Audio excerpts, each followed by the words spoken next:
On today's show, President Trump and Gavin Newsom deliver polar opposite messages to the World Economic Forum. Keeping you informed and engaged, now more than ever. This is Sekulow. We want to hear from you. Share and post your comments or call 1-800-684-3110. And now your host, Logan Sekulow. Welcome to Sekulow. Phone lines are open for you at 1-800-684-3110, 1-800-684-3110 if you want to be on the show today. We do have a packed show. Rick Grenell's going to be joining us a little bit later. And Will is here. Will Haynes. Happy birthday, Will. Oh, thank you. Big birthday. I'm not going to tell people how old you are. That's a thing. No, doesn't bother me. He's an old man now. But phone lines, again, are open. Look, it's a big day as we saw both President Trump, Gavin Newsom, among so many others speaking at the World Economic Forum at Davos.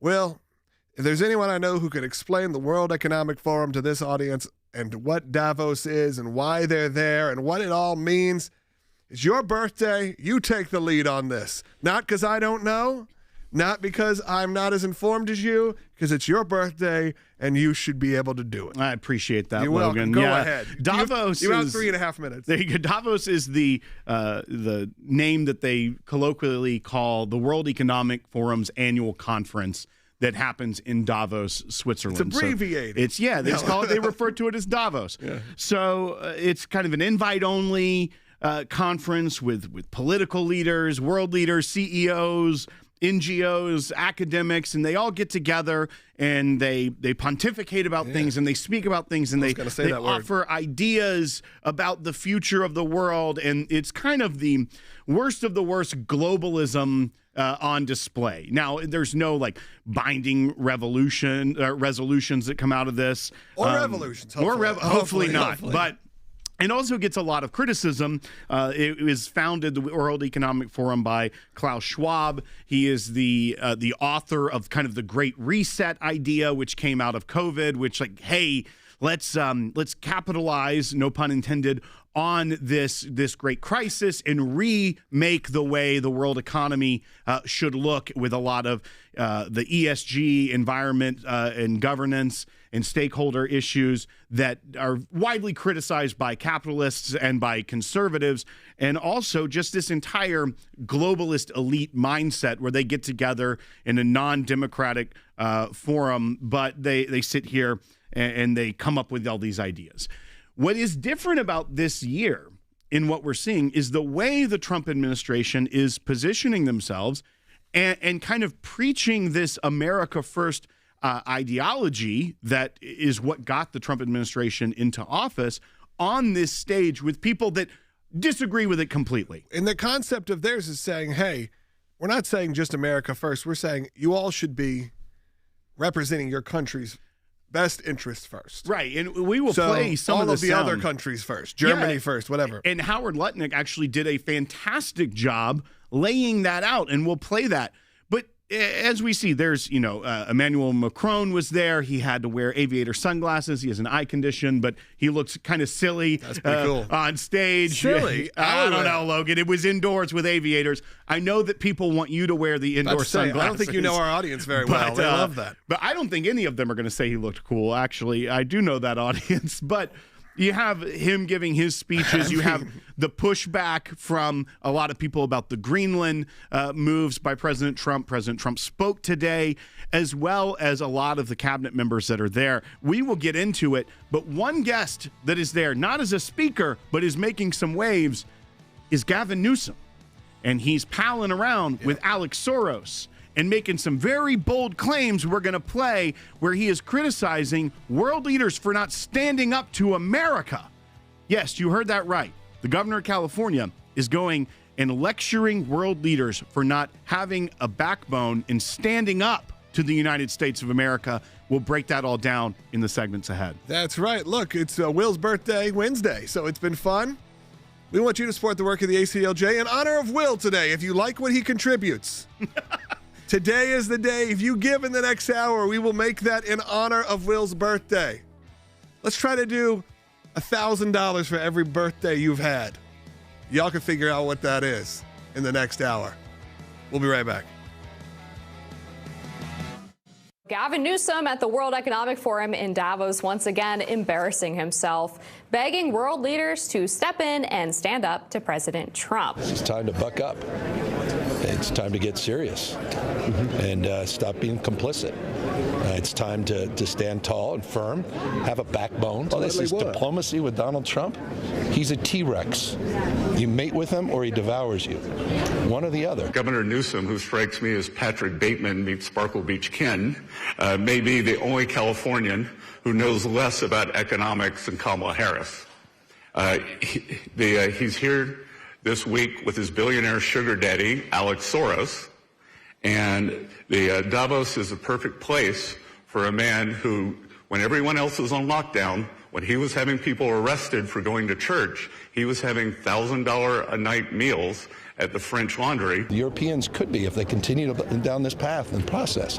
They need to stand tall, stand firm, stand united. I had a very good relationship with Gavin Newsom when we were, in office together. I was president, he was the governor of California. We had he would talk about it often, and somewhere we just went astray. I just hate the way California is being run. This is pathetic. Nobel Prizes that are being given away. I mean, it's just pathetic. And I hope people understand how pathetic they look on the world stage.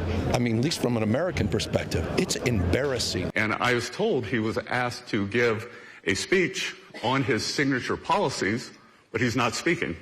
Because what have his economic policies brought? Outward migration from California, a gigantic budget deficit, the largest homeless population in America. He is too smug, too self-absorbed, and too economically illiterate to know anything.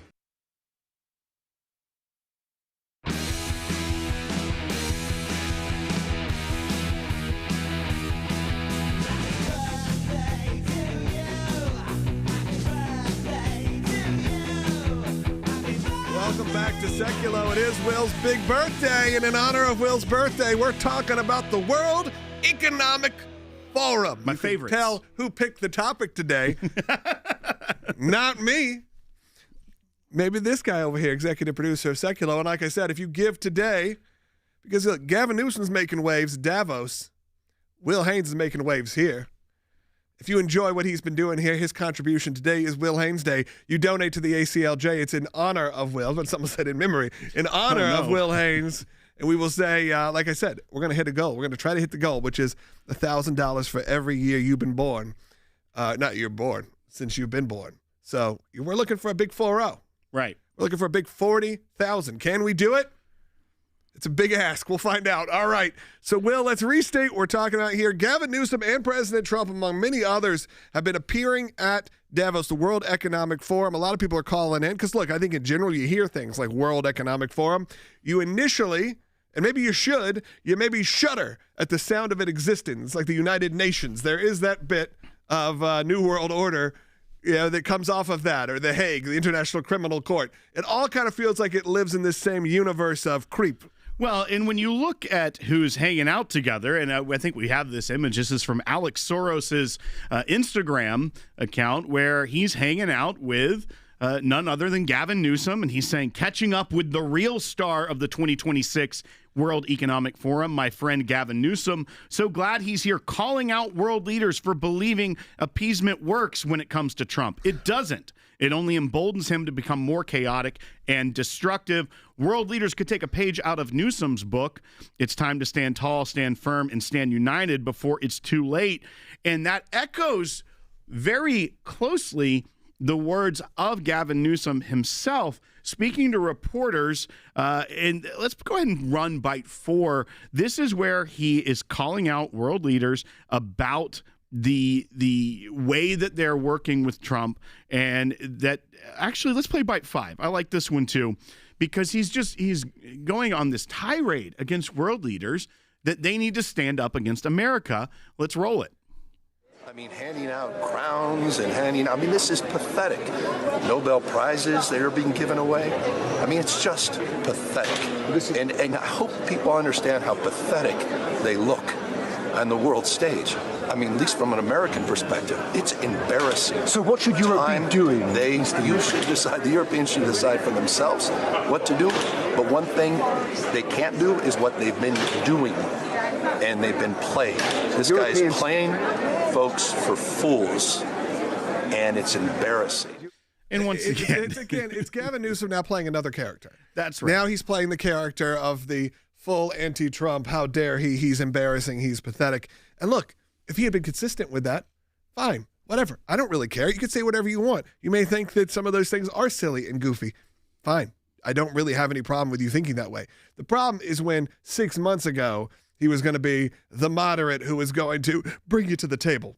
Well, I think he's also trying to show himself on the world stage that he can be this world leader, that he can really work with the Europeans and do something different than what we're seeing President Trump do. I think it's very telling that Alex Soros, who is the son of George Soros, who now runs the entire George Soros is like 100 years He's 95, old. right? I mean, very close to 100, born in 1930. And he is at this point where his son, Alex Soros, runs everything. So the George Soros boogeyman that has been in American politics for financing all the leftist candidates, all the leftist district attorneys that we know the money has been poured into, that's all being run by Alex Soros. Also married to Huma Abedin, former close aide to Hillary Clinton. Like this entire liberal global 40, elite network. He's a 40-year-old man. He's the same age as Will and I. I think I just spoiled it, Will. You're 40 You did. years old. I think you said it earlier, I did, too. But we're 40-year-old men. Me, Will, and Alexander Soros. We're very similar. Right. Yeah. And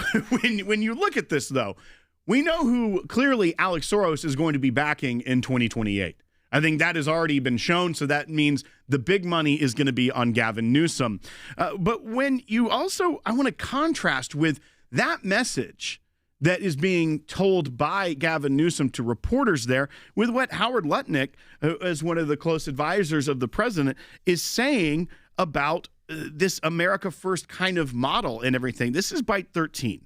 And I think it's very important because he's calling out the globalism that conservatives in America have called out for a long time, but we're even more concerned about in the wake of the Biden administration and what happened during the COVID pandemic. Yeah, before I pitch to it again, who is this and why is he there?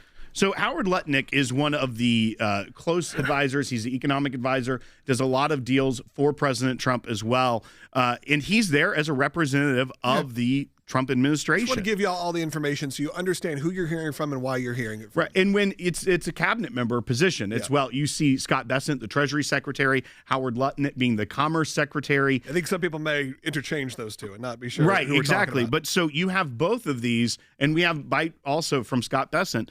When they are there giving these things, this is on behalf of the administration. They are speaking from a position of authority. But let's go ahead and roll this. This is Bite 13 from Howard Lutnick. We are in Davos at the World Economic Forum. And the Trump administration and myself, we are here to make a very clear point. Globalization has failed the West and the United States of America. It's a failed policy. It is what the WEF has stood for, which is export, offshore, far shore, find the cheapest labor in the world, and the world is a better place for it. The fact is, it has left America behind. It has left the American workers behind. And what we are here to say is that America First is a different model, one that we encourage other countries to consider, which is that our workers come first. And once again, that is him, and he keeps going on about that and saying that we want you, the world, to think about your own people. He's saying that this idea of globalism and what the WEF, that's the World Economic Forum, the very place he's speaking, has stood for is the wrong path. It's the wrong thing for your people. It's the wrong thing for your economies. And that's what we've seen at home, the focus not being this globalization, this interconnected economies with all of our trading partners. We've seen it through, whether it be tariffs, whether it be the way that our diplomacy has worked, the focus on bringing manufacturing back to the United States and helping Americans live a better life. He's also not saying, and everyone needs to continue to invest in us. He's saying, you need to think about your people. This is the better way forward. And that is such a stark contrast to what even Gavin Newsom is saying resist. When you put those next to each other, where Gavin Newsom is saying you are not being strong enough against Donald Trump, and the message from the Trump administration and the Secretary of Commerce here is take care of your people, that should be a campaign ad against someone like Gavin Newsom. Has Greenland come up? Has that been Greenland discussed? has come up. President Trump said he's not going to take it by force. Okay. Which is kind of something interesting, okay. you know. There's sometimes that are like, I didn't think he would, but let's just hope that's not the case. I do think the tariff situation is very interesting because I think a lot of people were very pro-tariff, and then you had the tariffs come out, and maybe we all started to feel it a little bit. And then when the tariffs got threatened in the Greenland situation, it became a little politicized. And that is where I felt, what about you, the audience? How did you feel about that when President Trump last week said, hey, if I don't get Greenland full ownership, we're going to bump the tariffs up from 10% everywhere. And then by this date, I think it was sometime in July, it's going to go up to 25%, pretty much in most of our trading partners. Well, and I think that the tariffs are a tricky issue for a lot of reasons. I know a lot of people on the right and supporters of President Trump are very pro-tariff, that they have liked the way that he has used this economic power to make deals, to actually try and reset the balance of trade in many ways. But they understand that to a certain extent. But there is a point where it feels like the balance gets shifted. Well, and he is not incorrect when he talks about the history, that used to be how the government was funded. American government was funded largely on tariffs until Woodrow Wilson and the income tax and all of these things were introduced, and then they started doing direct taxing of Americans' income. Now, when he's bringing back this kind of tariff policy, we are in a situation where the government's being funded by both. Yeah. By there is this big tariff policy, and we still have the income tax. Pretty obviously, sneaky, sis. It's a Connect Four once again. Yeah. But what you see is that there is this kind of struggle. We will see where the Supreme Court falls on that.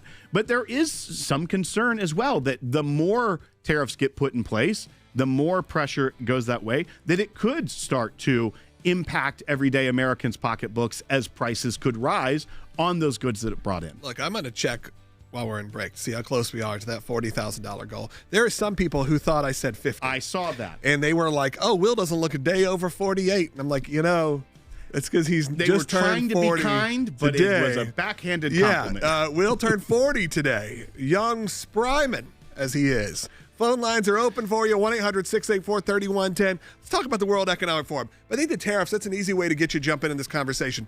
How do you feel about the tariff situation? How do you feel about tariffs being threatened in relationship to the Greenland conundrum? Give me a call, 1-800-684-3110.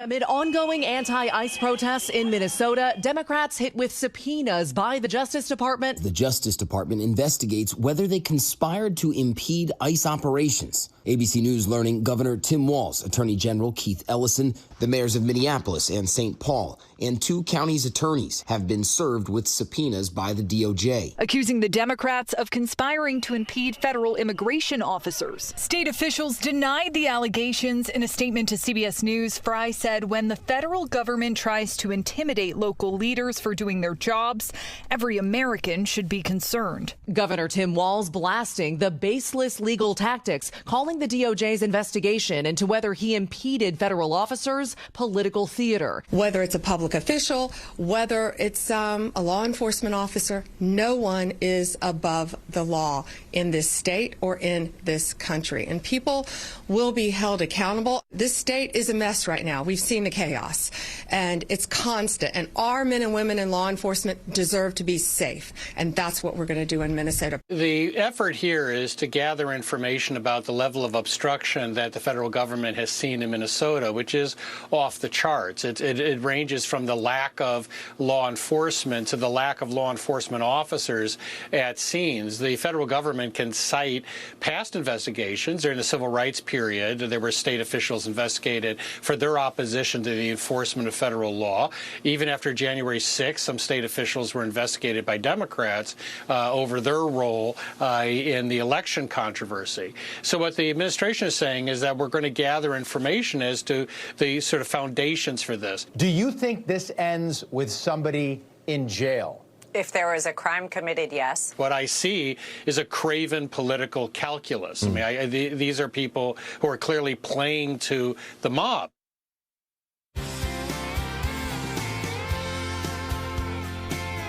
Welcome back to Sekulow, 1-800-684-3110 to be on the air. I posed a question. I would like to hear from you about it.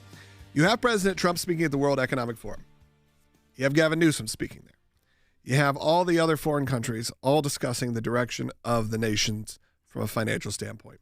President Trump has made it very clear that he wants to have control and ownership of Greenland, which has been a really contentious thing with the only, a few dozen of thousand people, 50,000-ish people, 60,000 people that live in that country. There's some strategic reasons why President Trump sees it, but he said today, or he said yesterday, he would not be taking it by force. That's right. Which I think should be a sigh of relief for most of us, because I don't think any of us really want to get into a war that feels completely unnecessary. But he's still interested in it and said, Europe needs to put pressure on it. It's controlled by Denmark, right, currently? Correct. Yeah. But said, hey, last week, he said, I'm going to put in new tariffs. I'm going to say 10% tariff unless I get full control. And if I don't, then we're going to hit 25% tariffs, using the tariffs a bit differently than they were used before, which was just to figure out ways for a fair and balanced way for these countries to also support the United States economy and have a fair trade sort of agreement, as we were not taking a lot of these tariffs. Now, the other way is now playing politics with it. I want to hear from you what you think. 1-800-684-3110. 1-800-684-3110. We have one call coming in, certainly more on the side of President Trump in this. Let's go to Ricky in Colorado on line 1. Ricky, go ahead. Hey, guys. Love your show. Love listening while I'm in my car driving. And, awesome. I just wanted to put some insight of, my thoughts on the tariffs and things that are going on. But, I think it comes down to our lack of knowledge of our history and our country and, the real lack of knowledge of what the Federal Reserve is and what all they actually control. And so I think, the tariffs are something that a lot of people don't realize, how our country benefited pre-Federal Reserve, pre-1913. As well as some of the things that are being highlighted with the Federal Reserve right now, them being under criminal investigation, or at least Jerome Powell, I should say. But well, Ricky, I agree with you. I think people don't know the history enough, especially of the economics of the United States. I could talk to Ricky for hours about Ricky, the Federal Reserve and Will about would say, Ricky, this. Don't lose that number. Right. But what we've got here, and to Ricky's point, is that tariffs were how the government were funded prior to the implementation of the income tax largely taking over. If they said no more income tax, I think we'd all be getting a little more on board here. Right. And once again, the origination of the income tax was 1% on incomes over $3,000, which was a high income earner back in the early 1900s when it was instituted. So you think of how far we've come from that to the progressive system that we have now, the central banking, which controls and creates inflation. When people talk about inflation, the Federal Reserve has a target rate of 2% inflation. That is what they want. They don't want deflationary policies because we are a credit system, fractional reserve banking. All of these things create more money. And what does that do? It devalues, your dollar over the long term, as well as it creates a situation where they need inflationary policy in order for the entire economy to continue to grow. So when you start talking about all of these things, these are things that have not been talked about in American economics for decades outside of smaller pockets, niche groups on university campuses. Nerds like me. But once again, other than people, even like Ron Paul started bringing up the Federal Reserve it's 15, a tough 20 years pill ago. to swallow because, again, that's why I wanted you to even lead today's conversation, not just because it was your birthday, but because someone who has a background in finance, because it is one of those hot topics that is not easy to follow. Right. It's not easy to take in a 1-hour show here when we have commercial breaks and all these things happen. But I think we're probably doing a better job than most of explaining why it's important to be there, why it's important we're having these messaging, and what it looks like in the future. how things are being planned out, because none of this is short term. Right. A lot of what is being planned from an economic point of view is forecasting a decade, or so, maybe more, into the future. Well, and I think part of my reservation about bringing the tariffs back into play the way they have been, and once again, we'll see what the Supreme Court does, but here's my reservation. Not that it could be better for the country economically if we kind of pull back on the income tax, move back to a more tariff, which we've seen. The big, beautiful bill is lowering the income tax for a big portion of Americans. Sure. They will see that this year. The American middle class will receive benefit from that, and the tariffs will kind of offset that to some degree. However, when Democrats are back in power, if they then raise the income tax and continue to use the tariffs, that breaks the system. Then it's double taxation. And when they start to make these threats of it's double taxation that you see from the left, and how dare he, once they get the green light, though, the Democrats and the left have never decided to give up government revenue. They don't like to get rid of taxes and get rid of revenue sources for the government. So that is my one hesitation and concern, is that, yes, I think you hear Howard Lutnick saying to the faces of the World Economic Forum, it's these globalization policies, these interconnected world. That's why tariffs are actually frowned upon by these countries, is because it's wanting to be a more globalist society and tax your own people. When he's saying we're flipping the script, and I'm going to say it directly to you here at the World Economic Forum, that is trying to push this and say you should do the same. Well, it's been that discussion point of whether inflation or deflation can even occur when your society is built on inflation and not built on prices coming down. But what we've seen, actually, for the first time in a long time, there have been not only some settling, some items and products, the prices are dropping. Now, there's the ones that are kind of on a scale like gas. Right. But we've seen that actually happen. That is not very common in America. To just get things stable look what's happened not just the last 4 years. Obviously, things went out of control in the last 4 or 5 years in terms of inflation, even the last 2 years. But if you're going to look back at the last 50 years, in a chart, everything is just going up at a pretty alarming rate. Right. To get things to stabilize is even difficult. Well, and once again, talking about stabilization, historically, when you talk about those years of 9% year-over-year inflation under Biden, typically those prices are baked in perpetuity. That's what I mean, forever. Then you're getting those 2%. If you get it back within scope of what the Federal Reserve target is, those prices are baked in, and you're building on top of those huge levels. And that's where trying to change things and almost not break the economy, but break the system that has been baked in. And like I said, people weren't talking about these issues because while there were conservatives and Democrats when it came to policy and conservatives and liberals about economic policy, when you started to talk about kind of the system, it was that almost uni-party that people talk about. There wasn't a lot of disagreement of changing it and shaking it up the way it's been for more than 100 years at this point. And I think that is what's different about people like Scott Bessent, like Howard Lutnick, like President Trump, that are getting in there and saying, this old way has not been good for the American people at the point we're at. We need to start to think about it a little differently. All right, hey, we got a second half hour coming up, and look, it is Will's big birthday. And with that, I'm trying to raise $40,000 during this show, $1,000 for every year that Will Haynes has been on this earth. Can you do it? Can you support the work of the ACLJ right now by going to ACLJ.org? You can also sign our petition, become an ACLJ champion. That's all appreciated. Second half hour coming up. If you don't get us on your local station, find us on YouTube, Rumble, or ACLJ.org.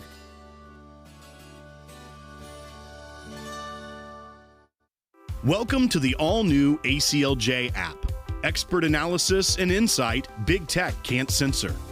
Customize your news and get real-time alerts on the issues you care about. Advocacy is now at your fingertips. Take action, make a difference. Support the causes you care about with just one tap. Be the first to know. Breaking news alerts sent straight to your inbox. Everything you need, all in one place.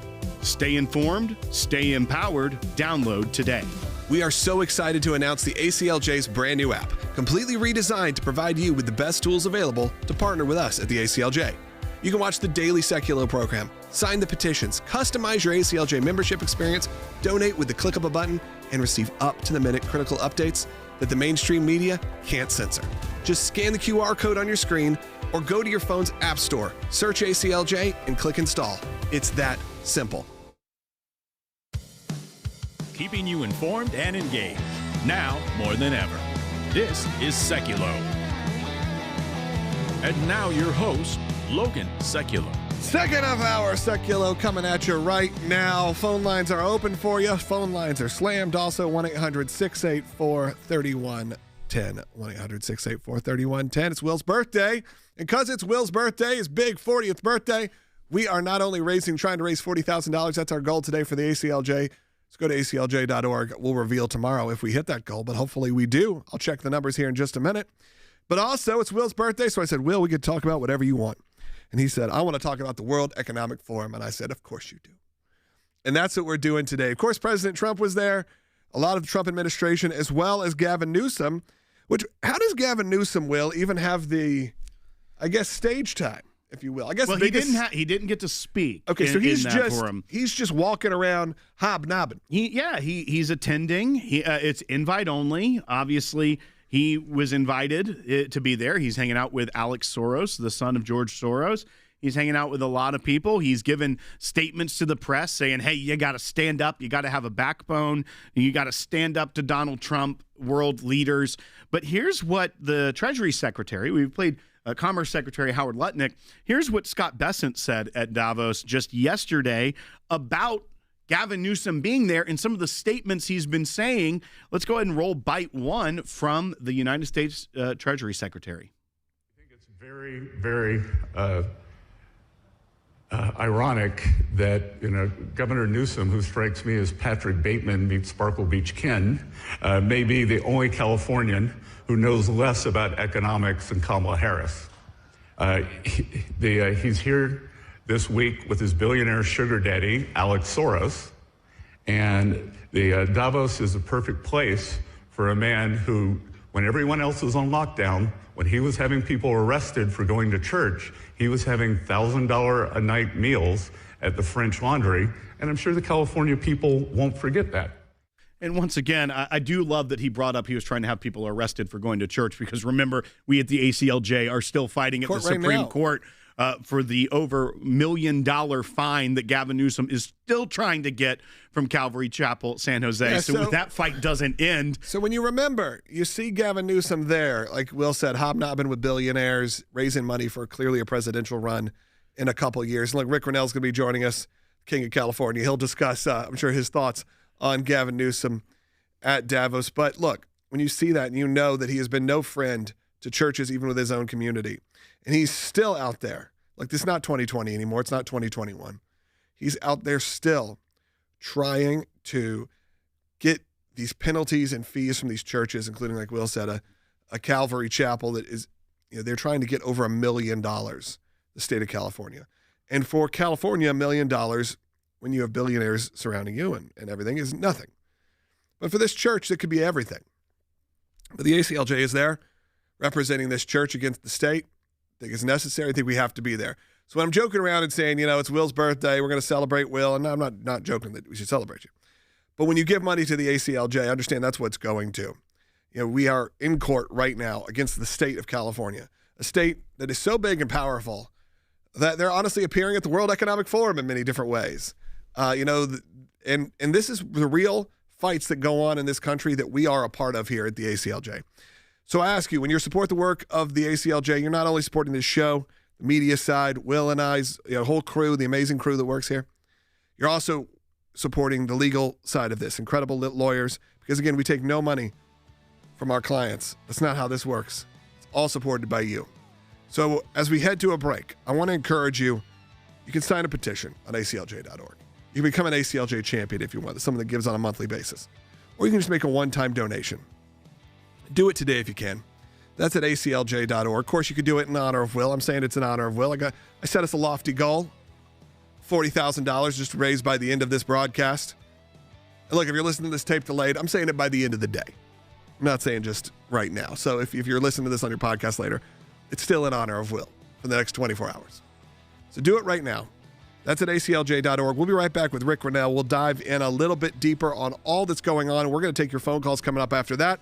3 lines are still open. If you're on hold, stay on hold. After Rick, we're going to get to your calls. 1-800-684-3110.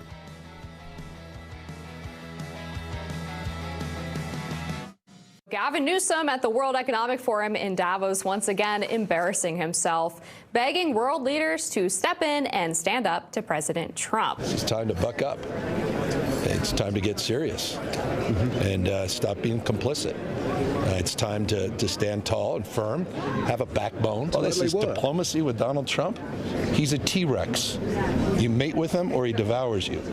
One or the other. Governor Newsom, who strikes me as Patrick Bateman meets Sparkle Beach Ken, may be the only Californian who knows less about economics than Kamala Harris. He's here this week with his billionaire sugar daddy, Alex Soros, and Davos is a perfect place for a man who, when everyone else was on lockdown, when he was having people arrested for going to church, he was having $1,000 a night meals at the French Laundry. The Europeans could be if they continue down this path and process. They need to stand tall, stand firm, stand united. I had a very good relationship with Gavin Newsom when we were, in office together. I was president. He was the governor of California. We had he would talk about it often, and somewhere we just went astray. I just hate the way California is being run. This is pathetic. Nobel Prizes that are being given away. I mean, it's just pathetic. And I hope people understand how pathetic they look on the world stage. I mean, at least from an American perspective, it's embarrassing. And I was told he was asked to give a speech on his signature policies, but he's not speaking because what have his economic policies brought?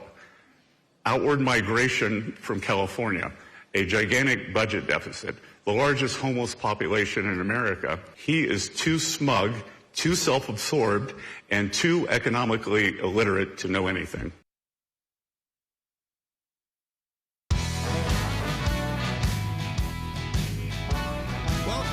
To Sekulow. We are going to take as many calls as we can at 1-800-684-3110 when we're done with this segment. But we are now joined by Rick Grenell. Rick, of course, we're talking about what's going on in California. And it's Will's birthday. And I said, Will, you're 40 years old. You get to pick the topic today. And he said, I want that hot button topic of the World Economic Forum. So that is what we're talking about today, Rick. I'm going to kick it to Will to set this up. See, he says he's doing this as like a birthday present. Really, he's like, I don't want to talk about this. You have to do all the work. No, it's more that you're the expert.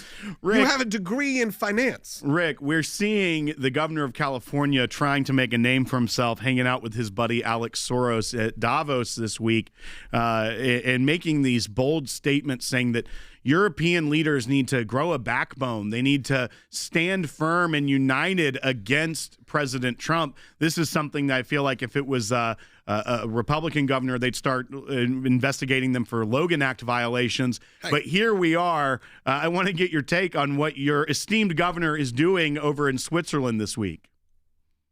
Well, first of all, happy birthday, Will. Thank all you. The best to you. We're glad that you were born. So we celebrate you today. Look, I think that the reality is the Logan Act charge is exactly true. They would be coming at Republicans fast and furious for this. But, they are allowed to get away with it. They go over and do whatever they want to undermine the U.S. foreign policy. And there's a big collective yawn from the community that's supposed to be watching this. I would also lump in the media. The media should be making these allegations and accusations and questioning what's going on, but they're not. What Gavin is trying to do is pretend like what he's been able to convince the California media of is true. And it's not true. He's never been challenged on this California story that he thinks that we're doing so great. I think Scott Bessent's comments are exactly right. We've got the worst homelessness problem in California, but we've spent billions, tens of billions of dollars, and it's a total failure. Gavin's never been held to account for that. And as he travels, he relies on a media and a political industry that completely doesn't understand California. They believe what the LA Times keeps telling people is that somehow Gavin has been successful. And so it's going to take a little bit of time for these neo cons to understand that we need to challenge Gavin Newsom's language and spin. We need to have media that are going to do it. It's not going to happen inside California. It's going to happen when he goes to states that are in the middle. These swing state media operations are going to have to really hold him to account. I brought this up to Will earlier in the show. What's interesting with Gavin Newsom is he definitely is one of those characters that changes, with the tide so easily. Where 6 months ago, a year ago, he was trying to be a moderate. He was having conservatives on his 18th podcast and trying to be this guy in the middle. Then he flies off with Alex Soros to the World Economic Forum and is now the biggest anti-Trump, current administration person that you could ever meet. And then if you flash back 2 or 3 years ago, he was saying good things about President Trump, and before that he was debating the governor of Florida. He has had so many personalities that I feel like he never settles in. If he was consistent, like I told Will, if he was out there being consistent and it was the same guy saying the same thing at the World Economic Forum, I at least would have a bit more respect. It's the fact that he just changes with whatever crowd he seems to be in front of. Yeah, that's exactly what he does. He gets away with it. It is frustrating, but we in California have grown so used to this robotic Gavin Newsom who just gets on the stage and comfortably lies. We actually are pretty confident that normal people in swing states and other places outside of California are going to see it. They look at him and they see him as robotic. They see him as a total phony. They see him as contrived. And, he's got a laundry list of things that he's convinced people that he's done. The biggest right now that people are talking about in the sports world is, Gavin has this big story that he played first baseman in college and he was recruited into the Major League Baseball. None of that is true. And yet he continues to get away with it. Nobody challenges him. And we just know that there's a day of reckoning coming. And I hope that the swing states are getting ready. When he comes into a swing state where you're supposed to be, let's say Iowa, he goes into Iowa, he needs to be challenged on this narrative that he keeps pushing that is a total lie. Rick, one of the things I've actually loved watching out of Davos this year, which is not something that I feel like many people would ever say. Like, I love what I saw coming out of Davos this year, but is the fact that I feel like much of the force here from the Trump administration is kind of very Rick Grenell. It's getting out there and talking to the people that don't want to hear you talk and having these hard conversations and seeing Howard Lutnick sit down and call out the World Economic Forum and all of these people saying, we're here to make a very clear point that globalization is failed policy and we need to stand up for our citizens, and all of you do too. We need to all get away from this mindset of this globalization and everything that has come out of the World Economic Forum. And you see the Treasury Secretary making great statements. And I think that's what is so telling about Gavin Newsom as well, is that no one can tell me that when you hear what Howard Lutnick has to say, unless you are, Klaus Schwab himself, then you're going to disagree with what he's saying. That standing up for your country, your sovereignty, and your citizens' well-being is the right path. And so you see these obviously pre-planned statements by Gavin Newsom that is the only thing that he can be said that he's pushing back against is things like stand up for your own people. So he clearly he pre-planned these, was going to say this regardless, but the messaging coming out of the Trump administration is something everyone should be on board with. Well, this, I think, is the lesson that Donald Trump has taught so many people in the political world, which is go out and make your own arguments on social media directly to people.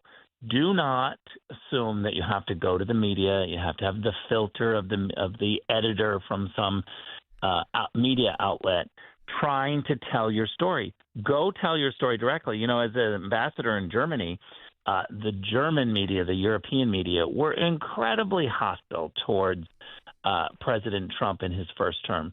But I was there, and I actually enjoyed it. I was calm. I was respectful. I was nice. But I was also going to give it to them straight and tell them exactly what the policy was. And I found that more times than not, people appreciated the directness and the transparency that our ambassadors, that other people in the cabinet, that we're able to put out there. And I would encourage all of the Trump supporters, no matter where you are, calmly go make the case, because regular, normal, common sense people like it. They don't hear it enough because the media doesn't give them the real story. Rick, thanks for joining us today. We appreciate it as always. And look, I also want to say, say prayers for Rick and his family. I know, look, we're all dog lovers here, and the passing of your dog, of Lola, I saw on social, is such a sad thing for all of us who have been following you for years and friends of you for years. So give a prayer to Rick and Matt and his whole family with that. But I just wanted to say, again, thank you for joining us. I know it's been a rough week. So, go do what you need to do. And with that, I'm going to ask you to give us a call. We have some phone lines open at 1-800-684-3110. You heard from Rick. You've heard from Will. We've talked all about the World Economic Forum. We've talked all about this. I feel like we've given you probably the best hour. If you needed to send this to somebody, you should be sending this to people who need to understand what's at stake. Why President Trump, by the way, is speaking right now. It is 6:45 p.m.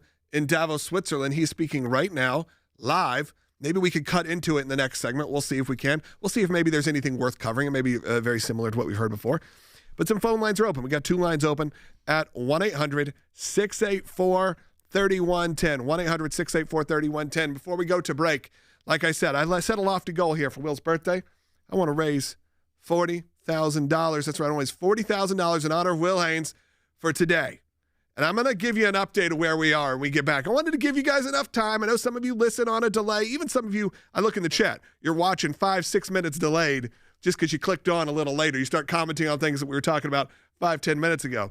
So we get back, I'm going to tell you where our goal stands and where we need to hit before the end of the day. And look, is it arbitrary? Yes. Did I throw that number out there just for the heck of it? Absolutely. But you know what? That money goes to incredible things. The ACLJ is hard at work, whether that is this show, the media operation, the whole team. I mean, dozens of people that work just on this show. And of course, all of you who are out there who need our help when it comes to the legal world. Maybe you will need our legal help. Maybe you'll need to go to aclj.org/help one day, and you want to make sure we got the top of the top legal minds, the youngest, freshest, brightest minds, and the senior experts to make sure we have a great, robust team. None of that happens without your support at aclj.org. You can also become a champion, someone that gives on a monthly basis. When you hear about Gavin Newsom, no, we're in court with him right now in the state of California. We'll be right back on Sekulow.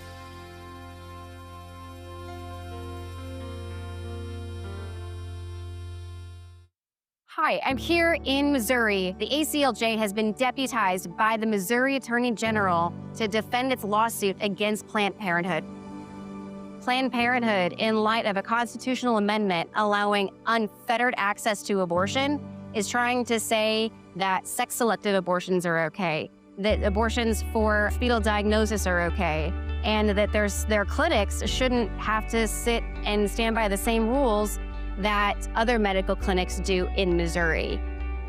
So for ACLJ, fighting for life has always been a foundational principle of the organization. What that looks like now, that the decision is being left to every state, is that ACLJ is coming alongside those states that desire to protect life and to protect women and provide whatever support they need, whether it is in the form of education, drafting of legislation, and even litigation support, which is what we're currently doing in Missouri. This is an egregious lawsuit that allows Planned Parenthood to care more about their political clout than it does to care about the patients they claim to serve. Planned Parenthood has to abide by the same sort of medical regulations that every other medical clinic in the state has to. This case may be taking place in Missouri, but it's important to every single state. Planned Parenthood, if they're successful here, they'll go to the next state and then the next state. And each time it'll be easier and easier for them to circumvent common sense laws and pro-life values.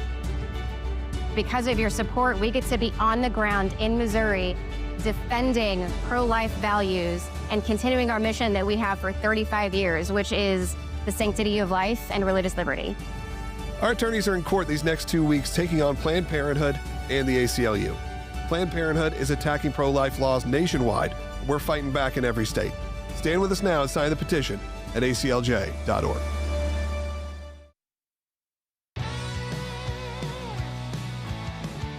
Hear from you. And by the way, I told you to check in. Here's what I want to tell you. Listen, this is pretty exciting. We have set that lofty goal of $40,000 for today. You know what? We are at $28,000 already today. So you all have responded in honor of Will's birthday. We're within striking distance of this goal, Will. It's a big moment. I think that, look, maybe we just do these more. Give people some goals because right now... I can have more birthdays if you want, You should. Logan. I can do that. Because right now, listen, I'll give you a little inside baseball. Last year, on this day, we have already beat the number of donors that have come in for that day. That's how amazing all of you are. But you know what? We're still about 11,000 short of that goal. So I'm going to encourage you, if you're listening right now, whether it's now or during a rerun or whatever it may be, to support the work of the ACLJ today and do it in honor of Will Haynes. It's Will Haynes' Day as he turns 40 years old. Now we're going to hear from you. Some of you guys have been on hold for over a half an hour. Let's do it. Let's go first to John, who's calling. Watch it on the Salem News Which Channel. one? There's two John of them. in Georgia. There you go. John has been on hold for a half hour. John, go ahead. Hello, and happy birthday, Will. Thank you, John. Yeah, I think you were spot on with many of your comments, of course, and I'm appreciative of the fact that you're now running the program. So, Hey, not so fast. All right, John, go ahead.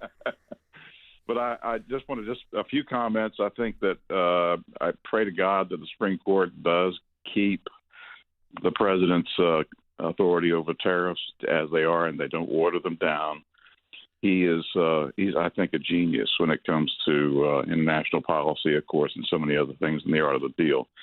But coming back to this meeting at Davos, he's doing an incredible job, and I pray to God that the Supreme Court does protect those. And it would be nice if we could here back in the States remove the 16th Amendment with an amendment to the Constitution.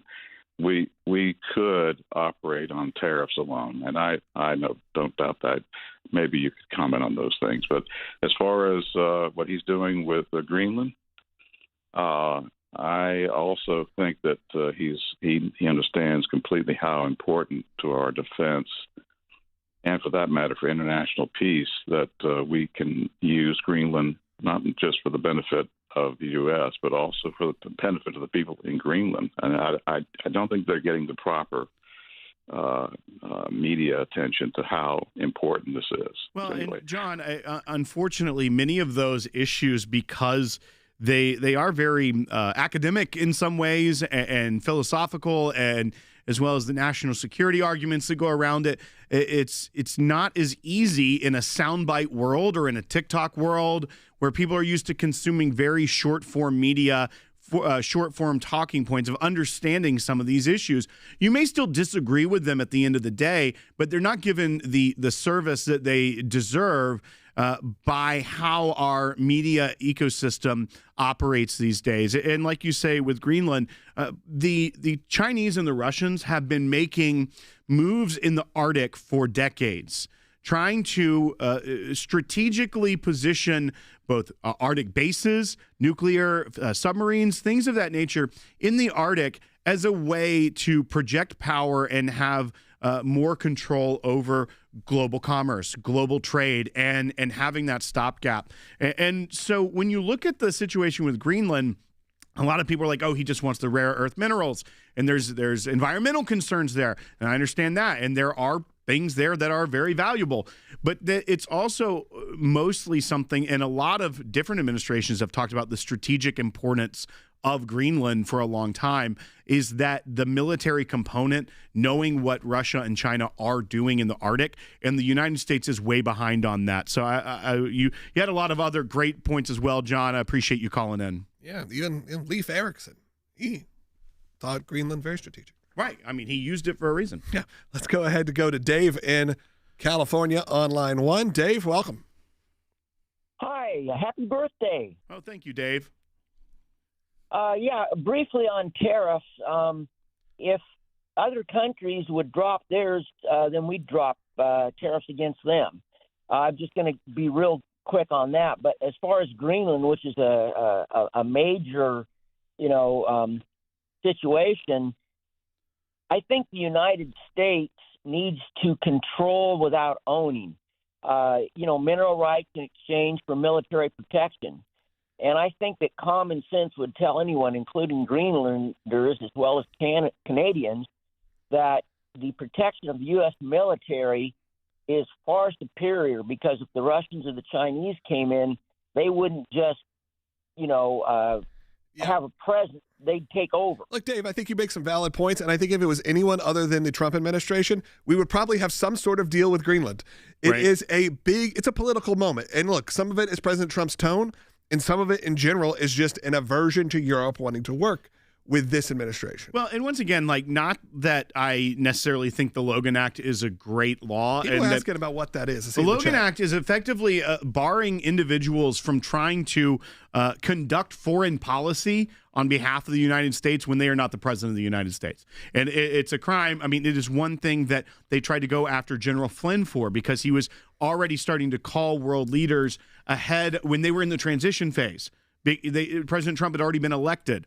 And so there's all these issues surrounding it with free speech and things of that nature in general. But when you do get to the point of, it's not just that people like Gavin Newsom are saying stand up to and grow a backbone to President Trump. They are actually trying to conduct saying, don't give up Greenland. Yeah. Well, that's a foreign policy decision of the president. Not that I think the Logan Act should necessarily be used, but it is kind of textbook that they are trying to conduct the U.S. foreign policy on behalf of the United States without going through the president. That Logan has besmirched my name. He has. Let's go to John. Potentially last call of the day. Robert and Anthony, stay on hold, but I'm not sure if we'll get to you. John, go ahead. Yeah, my comment is that I agree wholeheartedly with President Trump's tariffs, but I don't agree with his, talking about them as far as threatening other countries who, go on supporting Greenland. But my question is, a friend of mine who watches CNN religiously said she says, Trump stole $500 million of the Venezuelan oil and he put it in some bank offshore. So how would you get around? I mean, legally, how would I explain that to her? Well, first of all, I think we've seen of late, especially right now, John, we have a case that we have filed a cert petition at the Supreme Court because CNN a long time ago gave up really caring about the facts.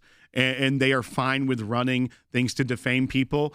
We saw even this week where there was a commentator on there that we saw get called out, and the host was like, I'm the one that does the fact checking here.